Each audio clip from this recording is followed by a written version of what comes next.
গৌতম বুদ্ধ এক সময় ধর্মপদ গাথায় বলেছিলেন, নাহি বেরনা বেরানি সম্মান্তি দা কুদাশানা আবেরনা সা সম্মান্তি এসা ধাম্ম সনাতনো।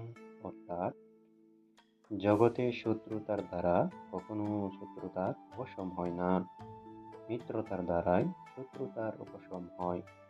ইহাই সনাতন ধর্ম।